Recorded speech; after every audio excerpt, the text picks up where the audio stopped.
कौन बनेगा बीजेपी का मुख्यमंत्री? अब ये सवाल करना इसलिए भी जरूरी हो गया है क्योंकि विधानसभा चुनावों के नतीजे आने में अब कुछ ही दिन बचे हुए हैं। 10 मार्च को विधानसभा चुनाव में उतरे सभी 632 प्रत्याशियों की किस्मत का ताला खुल जाएगा। और अगर फिर प्रदेश में बीजेपी की सरकार दोबारा वापस आती है तो मुख्यमंत्री कौन बनेगा, इसे लेकर अब खूब चर्चाएं हो रही हैं।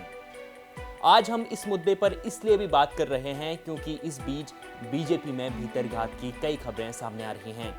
यमुनोत्री विधानसभा सीट से बीजेपी प्रत्याशी केदार सिंह रावत का कहना है कि चुनाव के दौरान उन्हें भीतरघात का सामना करना पड़ा। पार्टी के कुछ लोगों ने उनके खिलाफ काम किया। प्रदेश में सबसे मजबूत संगठन होने के बावजूद बीजेपी में भीतरघात की खबरों ने सबको चौंका कर रख दिया है। बीजेपी प्रत्याशी केदार रावत से पहले भीतरघात का मुद्दा लक्सर विधायक संजय गुप्ता ने उठाया था।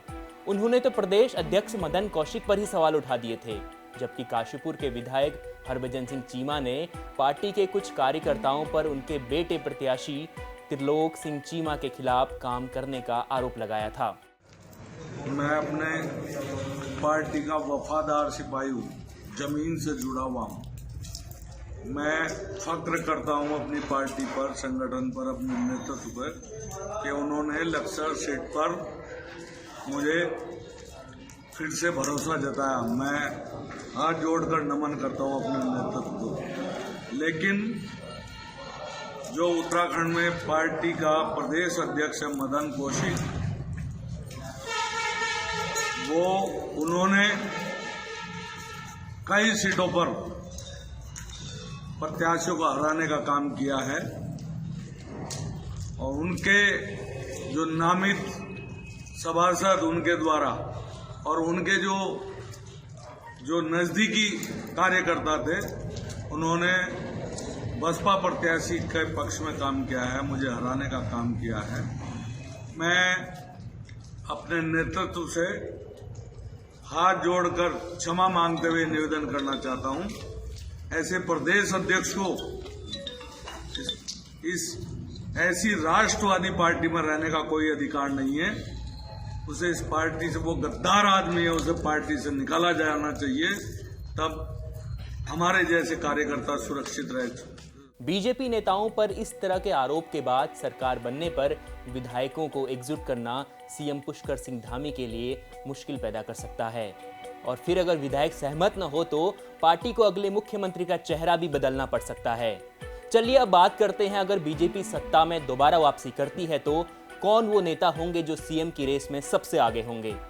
इस लिस्ट में सबसे पहला नाम खुद मुख्यमंत्री पुष्कर सिंह धामी का है। धामी के नाम पर ही बीजेपी ने इस बार दांव खेला है। वहीं अगर धामी से विधायक असहमत होते हैं तो फिर धन सिंह रावत, अनिल बलूनी और त्रिवेंद्र सिंह रावत सहित सतपाल महाराज में से किसी एक की किस्मत चमक सकती है। एक सर्वे एजेंसी के मुताबिक बीजेपी में मुख्यमंत्री के तौर पर पुष्कर सिंह धामी 76.63% वोटों के साथ पार्टी के अन्य नेताओं में काफी आगे दिखाई दे रहे हैं, जबकि दूसरे स्थान पर अनिल बलूनी और तीसरे स्थान पर त्रिवेंद्र सिंह रावत हैं। उत्तराखंड के इतिहास में अब तक किसी भी पार्टी की सरकार रिपीट नहीं हुई है।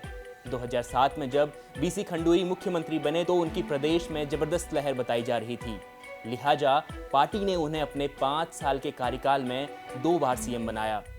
और 2012 के विधानसभा चुनाव में खंडूरी पर ही बीजेपी ने दांव खेला था, लेकिन पार्टी में भीतरघात के चलते खुद सीएम खंडूरी कोटद्वार सीट से चुनाव हार गए थे।